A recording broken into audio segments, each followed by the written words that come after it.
crime fighters. Exclusive interview.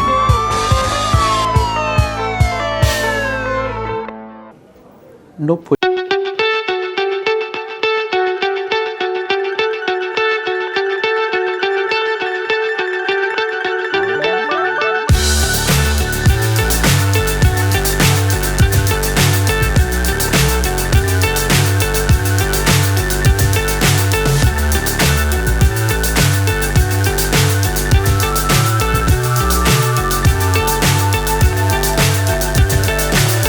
so high I'm hypnotized. What's up is down, what's left is right. Chasing stars and holding you. I can't see the end, but we'll see it through.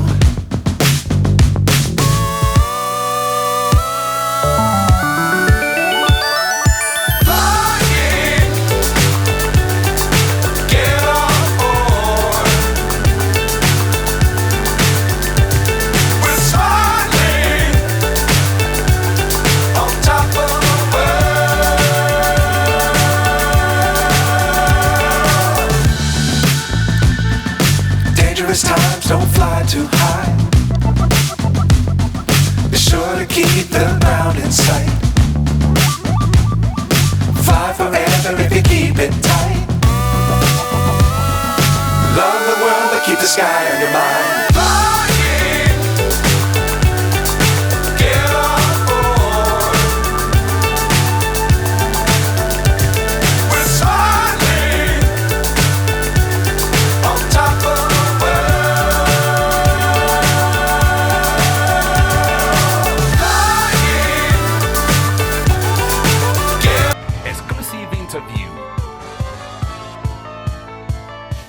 Policing the state of Osun, it has been wonderful.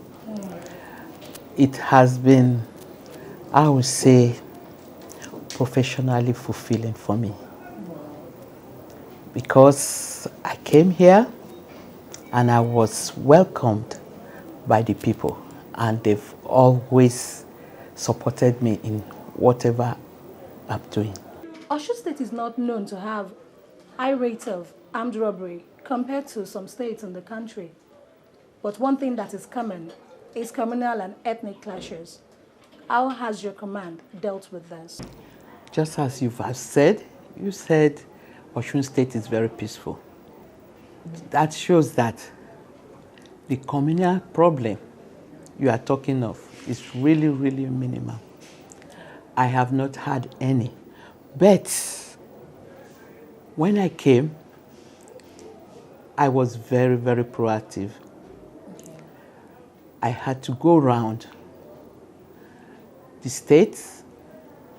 I went to visit the traditional rulers to discuss how we are to move the state forward without problems. And I had these stakeholders meetings to ask them how they want things to be done. And they really contributed. The Inspector General of Police has prohibited police roadblocks across the nation. What alternative crime prevention strategies have you put in place to replace roadblocks in your state? To tell you the truth, I am really, really grateful, and I commend my IG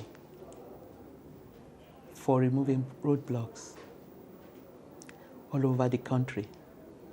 With that, we've had troubleless time with the road users.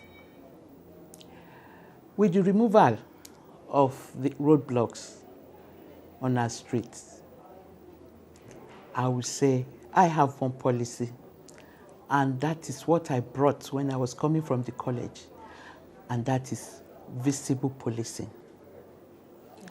Anywhere you go, on the highways, residential areas, you will see policemen. With policemen around, it deters troublemakers from doing anything they had planned to do.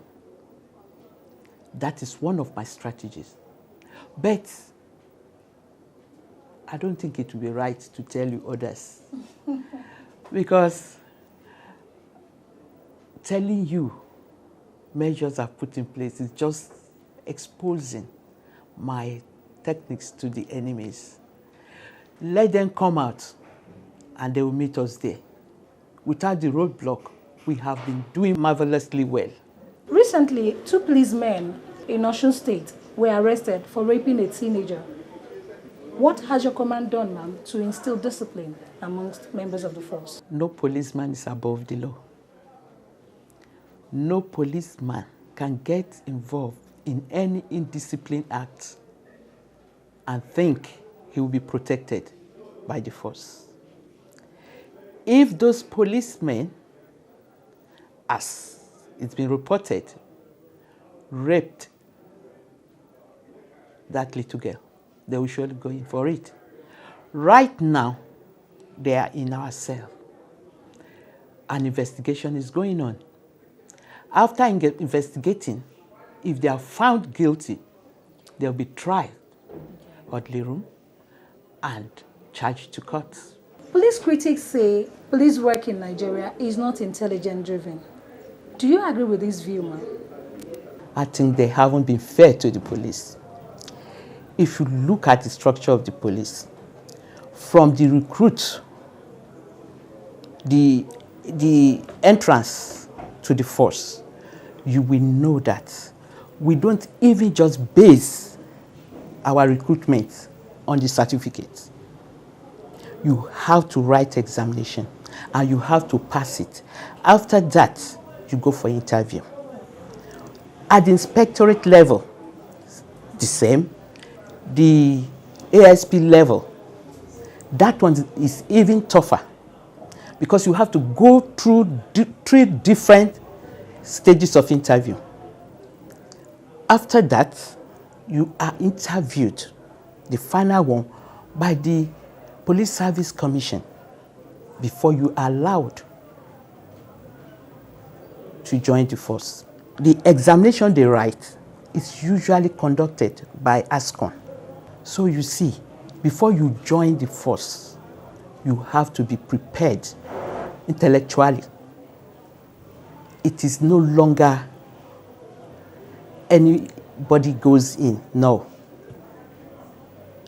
And for an average policeman, especially a constable, when he comes in, he's expected, if he's posted to the CID, that's the crime branch, he's expected to investigate and make sure he concludes the investigation properly. And he has to use the legal instruments to back up his investigation. Will you say for somebody, just a constable with such IQ is not intelligent? Apart from that, we have been competing with other police forces all over the country, and we have been proven to be one of the best. For example, take our men, those that we send out on these foreign missions, peacekeeping. They have gone there, performed well, they've made us proud, and they come back to us. And they still continue with what they had been doing there. We have educated, intelligent officers. Most of our rank and files, to tell you the truth, they're of master's level. Some of them are doing their PhD. Not to talk of the officers. Let me tell you something. The police force has the largest number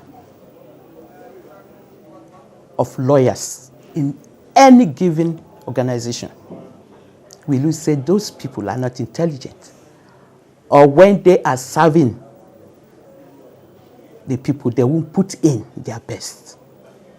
Nigerian police is one of the best you can have in the world. Some state commands in the north have been hit by insurgencies by the dreaded sect. So far, we have been lucky down in the south, but that is not to say we should not put in place some plans. I believe you have some strategies to ward off any eventuality. What do you say, ma'am? I have done a lot concerning keeping my command very safe. But you know, just as I've told you, I cannot disclose what I have put in place. It is like exposing yourself to your enemy. But what I know, we are ready for them. I have always lectured my men, and I've always told them to be alert. That is number one security measure for us. Alertness. To be aware of what is happening around you. But other structures I've put in place, I hold it close to my heart. Okay, ma'am. You co-authored a book with your husband titled Justice Through the Law, A Police Investigative Perspective. What actually prompted this? Thank you for that. That book was started when I was posted to Zone 6, Calabar. And then I was the Deputy Commissioner in charge of investigation. Along the line, with all what I went through, my experiences, there were so many cases that I felt people should know about. The knowledge I gained there, I just felt I should not leave it. You know, keep it to myself. And my husband, Dr. Adeyemi, he was the former librarian in NIMS, Kuru, and we decided to put all into a book form for people to learn from it. I am a lawyer, so I was able to put together the legal part of that book. My husband, an academician, he has a PhD in English and library studies. So you know he'll be very good in research. So putting both our experiences together gave us that masterpiece, which I feel crime fighters should have a copy. What are your plans to ward off criminals from the state? We have so many things lined up to keep criminals away. I have always said I am a disciple of visible policing, where you will see policemen all time on the road, anywhere. And I've always called on the people of Osun State to help me, to be able to keep peace and to make sure the town is properly secured. The governor, Ogbeni Aregbesola, is one who loves the police, and he has been trying to make us comfortable. That is by providing us with what we use to police the state. Of recent, he has just given us 5 APCs and some vehicles to patrol the state. And I'm sure with those 5 APCs, criminals cannot stay in Osun State. You would like to intimate the viewers on your family and educational backgrounds? I am from Rivers State, from Ogugbolo local government.